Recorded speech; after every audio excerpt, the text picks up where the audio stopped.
So we have gotten our manual McLaren. Now, if you didn't see my Monterey Car Week predictions video, I predicted we would see a manual McLaren supercar or hypercar this week at Monterey Car Week, and we did just get that car today. And quite frankly, I'm a little surprised and a little frustrated with a couple things. And as you can see, I step in front of a McLaren flag in basically all my videos. I love McLaren, but I'm a little frustrated with this car, and I think we need to talk about it. And if this video turns into a rant, I want to apologize in advance because I always want to be honest with you guys. And there's no secret I love McLaren. I do all my videos in front of a McLaren flag, no matter what car I'm talking about. But I have to be honest with you guys because I don't want you to, question my credibility or anything. So keep that in mind as we go through this video. But first, let's just quickly talk about what the car is and what little facts and figures we do know, and then I'll give you my take on it. If this is your first time seeing my channel or one of my videos, please subscribe for me and like the video. I make videos about new cars before they come out all the time. The Revuelto SV came out today too. We literally nailed that way before it came out. So please subscribe to the channel for me. Please like the videos. It really helps get them in front of more people. Now let's get into this new McLaren MCL 6GT. First up, that name doesn't exactly roll off the tongue. I mean, MCL 6GT is kind of like it's like the MP412C when they first came out with that. A name which is still criticized to this day because it was so hard for people to remember, especially when it was a new brand. So MCL 6GT, McLaren is using this car to reintroduce a manual gearbox for the first time since the legendary McLaren F1 back in the 90s. And on paper, that sounds great, but stick around for a few minutes. We'll get into maybe why I'm a little let down by this car, I would say. McLaren is very vague with this launch. We don't know a ton about the car right now. Leading up to Car Week, people were saying it was only going to be 100 units, which is not what I had heard, so I was surprised to hear that. And now that the car is officially unveiled, the number that's being circulated publicly is 500 units. So less than, say, a McLaren 765 LT, but more than something like a McLaren Elva or McLaren Speedtail, which those cars are closer to, 100 to 200 units typically. So kind of in between the two. Not super duper limited, but very limited still. They didn't give a price tag. I would expect this car to be into the 7 figures most likely. I don't see how it couldn't be. The recent McLaren 788 HS is, pushing $1 million, probably closer to 800,000 or 900,000. This is a manual car. It's not as limited as the 788 HS, but it's a manual, so the demand will probably be higher than a really niche, more track-oriented McLaren. And the only other thing we really know for sure about the car is that it appears to be a 6-speed manual, a real one, not like a simulated one like we've seen in Ferrari recently. And McLaren did throw a little dig at them for sure in the press release, saying, and like they said something like an actual manual gearbox and not like a simulated one in their press release. So that was definitely a bit of a dig at Ferrari. And the only other thing we know is that they said it's a V8, which is my first big surprise, which we're going to cover in a second. Let's just take a look at the looks of the car really quickly. The car is much more retro looking and it looks like one of their older race cars they used to make back in like the 70s. Kind of though. Like the back looks like that and I see where they're coming from in the back, but the front of the car looks more like a Gordon Murray T50 ripoff to me, which is funny because the Gordon Murray is kind of, built on what is supposed to be a modern McLaren F1. Now McLaren makes their own essentially modern McLaren F1, even though they kind of did that with the McLaren Speedtail a few years ago. And now they made an F1, manual essentially that isn't a triple-seater and also just doesn't really look like an F1. Like it looks even less like a McLaren F1 than the Gordon Murray T50 does, which is based on an F1. So the looks of this car, especially the front of the car, are a big miss for me. I don't like those headlights. The front of the car is very plain looking. The grille in the front just looks like a square to me. If you can tell, we're already starting to get into my opinions on this car. But believe it or not, the looks aren't my biggest disappointment. There's one more thing that's even bigger than that. But just staying on the looks for a second here. To me, this car looks like they took a McLaren 750S and just put like a retro-looking body on it that for some reason looks more like some other manufacturer's cars than it does a McLaren. The doors are great. The doors still look, but you can kind of tell that they're just doors off. Like honestly, they look more like 750S Spider doors than they do regular 750S doors because the roof line doesn't appear to come out of the tub with the door. The side profile of the car is not offensive or anything like that, but it's nothing special either. It almost kind of looks like an MC20 from the side from Maserati to me a little bit, which you shouldn't be saying on a probably 7-figure McLaren. The wheels are nice, but again, kind of just look like an evolution of a 750S wheel. McLaren's been going through like a difficult time lately when they're trying to figure out what the future of the brand is really going to be, and they've, gone a pretty long time now without releasing anything significantly new.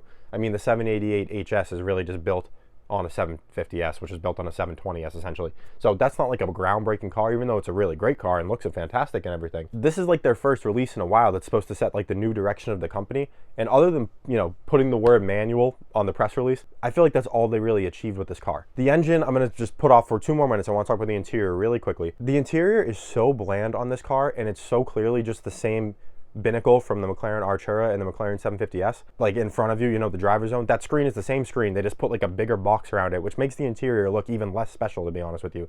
It looks better in a 750 or in an Artura. The 6-speed manual shifter and like the linkage you could see does look really good. Like I can't take anything bad from that.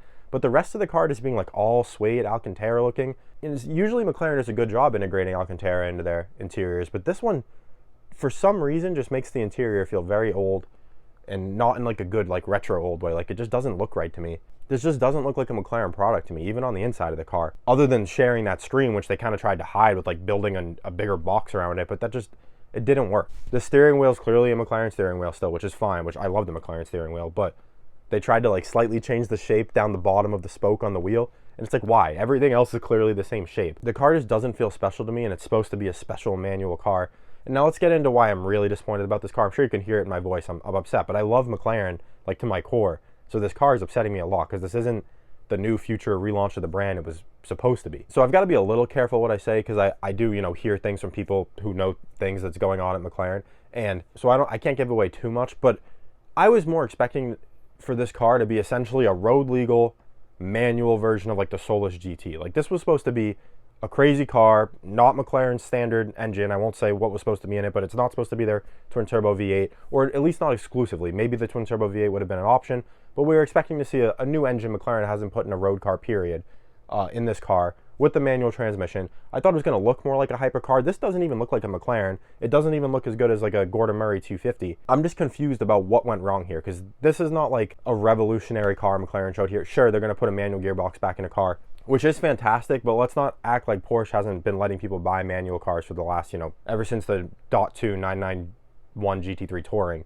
There's been manual, you know, sports cars available from them. Lotus has been offering a manual. Like, yes, we're putting a manual back in like a serious supercar, but that's really the only exciting thing here. How much more fun would this car have been with like a, let's just say, a bigger naturally aspirated engine? I can't say exactly what size was supposed to be in it, but you can speculate. This car just feels like they took a 750S, attached a manual transmission to it instead of the dual clutch, which kind of takes away the purpose to me in a little bit, because the 750S is such a fast car, especially with that dual clutch transmission, that putting the manual in almost feels like it's going to hinder it.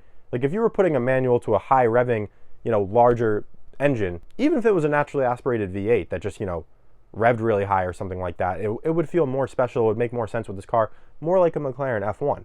Instead, this car feels like a 750S with like a retro body kit that doesn't look great, with a manual transmission that's really going to hurt the car performance-wise. And it's not like an incredibly high revving, or amazing sounding engine or anything. I mean, the 750S has come a long way in terms of sound from how the 720S started, but it's not like, it's not going to be some insane driving experience that you can't really get anywhere else. So I'm just a little frustrated with this car. It's not what I was expecting, and I don't think it's what people who work at McLaren were expecting either, because it's not what I was told from people that should know. I'm very concerned for the future of the brand now, because I know a few other models that are supposed to be coming out from them, and if this one was off the mark from what I heard, I'm worried what's going to happen with those other ones. And I love McLaren. I don't want to see McLaren suffer.